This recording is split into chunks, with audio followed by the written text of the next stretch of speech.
ibang ng buwan. Ito ba? Hindi ko.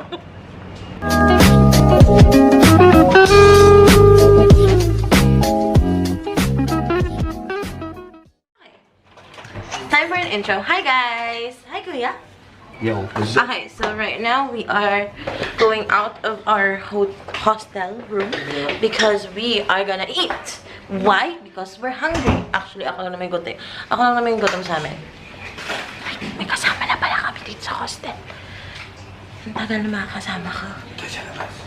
Okay, dala mo yung ano? Yung pipa.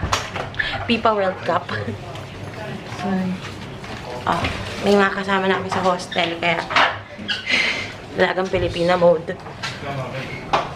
Ang lamig. Ngayon ko lang naranasan, malamig nga pala dito sa Hong Kong. Wait lang. Okay guys, isang video na gagawin ko din pala about this trip is what to do when you live in a hostel. Actually, medyo masaya. Ay, wait lang. Yeah. Bakit ayaw? Ayaw niya mag-focus. Ayan. Okay, nag-focus na siya. Okay, so I'm actually staying in a hostel. Like that. Hi guys! I'm back with a new video. Okay. Hi Kuya Win. Sa ilalim ng puting ilaw. Okay, to be honest, we have been LSS-ing over that song for some time. Actually, for a few. Sa ibang ng buwan. Ito ba? Hindi ko. Wala pang toothbrush eh. Oo, wala pa. Hindi pa siya toothbrush. Di pa ako toothbrush. Tunay na magkaibigan kami. Okay. This video is not gonna be about Wincaster's breath. It's actually going to be about, wait for it, food trip. Okay? Paano mag-food trip sa Hong Kong? Actually, wala naman talagang guide, like what to eat, where to go, stuff like that. What you need to do actually is to be hungry. And I'm not kidding when I'm saying you need to be hungry. Yung si Mikey, oh. Si Mikey na may bagong fanny pack. He bought it here as well. Check his vlog. Okay, so we're gonna go out. We're gonna eat. We're gonna eat, and I'm gonna let you guys join us on that adventure. Okay, so palabas na kami. Patay na yan. Di pa. 11 na. 11 na ba? Di pa. Paano yun? Okay, so finally, nakakita kami. Tapat ng Langham Place. They're still open until midnight. Tignan mo si Mikey. Tungkol si Mikey, oh. Nagpipicture na. Nag-i-Instagram na ang bebe namin. Alam mo, nakaka-frustrate. So, ako rin kumain. Kaso parang feeling ko. Try mo muna, Mikey. Puta pa, bird. Anong laman? Wow. What? Walang laman? Okay, I will now. Wait, nakakain din ako. Yung isa. Putik waffle size lang naman pala. Wait lang.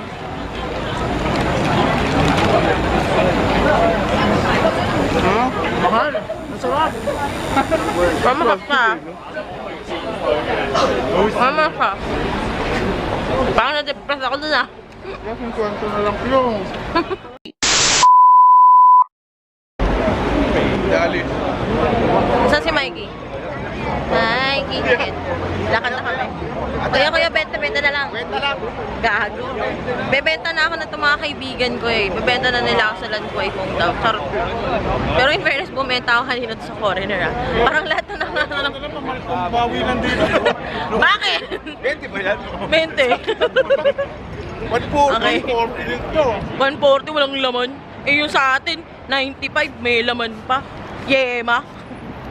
Ayun. Hahanap tayo ng... Kapag positive tayo. Crunchy siya. Crunchy siya. Wala pa muna positive crunchy siya. Hindi, manamis-namis naman siya. Pero, andun yung, ay, you were expecting something. Kasi may mga pictures na may laman siya. So, wala siyang laman. Kakain na lang ako doon sa may baba ng hotel. Niligaw sa lamig. Paano kaya ako tumataas na yung baby hair ko?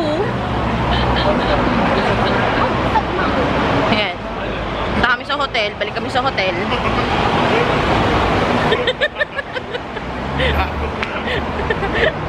Ang kukulit namin eh, no? Ayan. Pabalik na kami ng hotel. Wala kami. Kundi kami maligaw. Buti na lang. Magaling yung kasama namin. Maambon ba? Aircon. Nutuluan kami ng aircon. Pero, grabe yung lamig. Ayan, Argyle Road. Lalamig kami. Actually, ako. Lalamig ako ng Shubra.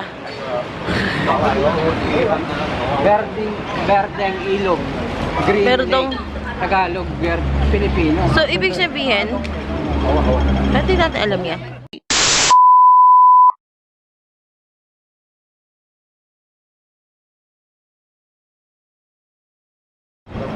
I think I just got catcalled. Someone called me maganda. Like trying to... Okay, I have the weirdest friends in the world. Like, they kept singing, sa ilalim ng buwan. Like, ilalim ng buwan. Sa ilalim ng puting ilaw. No, you have to like, ano ba? Ganon. Humihila sa kaibuturan. Diga. Bakery siya. Ano, sa malayo lo? Try natin. Ah. 13 naman eh. Kakain ako. Ito. Wait lang. At nakabili din ako. Donut. Fried bread, basically. So, try namin siya sa kwarto na lang. Wala masyadong ano dito, overpass to. Ayan. So, kami ay maghahanap na paano kami makakapasok sa hotel namin. Pero, dito lang naman ata yun. Doon tayo sa kabila, diba? Well, Hindi dyan. Dito? Dito ba yun? Oo, dito din. Pwede. Let's go! Okay, andito na kami sa kwarto. Tingnan natin kung may nag-message ba sa akin. Wala? Mga bastos? Walang nag-message.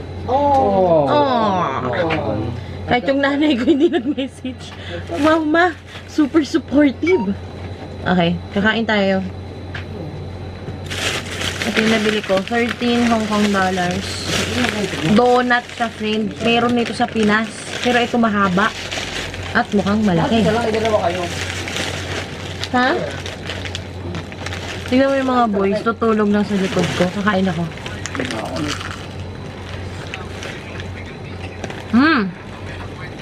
Okay. Ang crunchy. Sarap.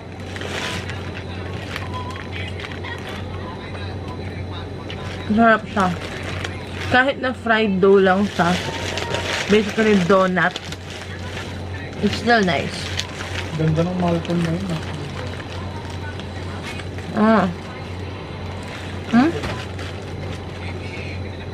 Very fluffy, doughy, pero cooked thoroughly siya, in fairness. Meron sila yung parang sesame ball, parang buchi. Pero feeling ko puro hangin lang yun. Hindi ko na binili yun.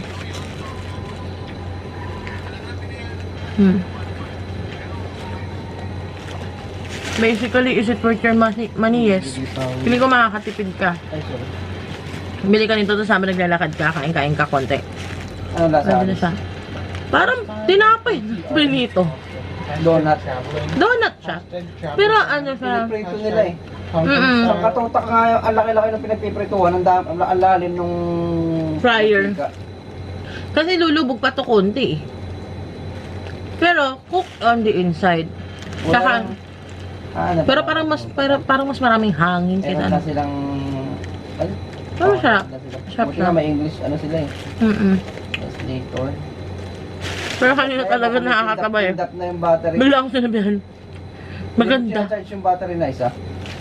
Paano ko na-charge? Tinanggal nga yung kuryente dito kanina.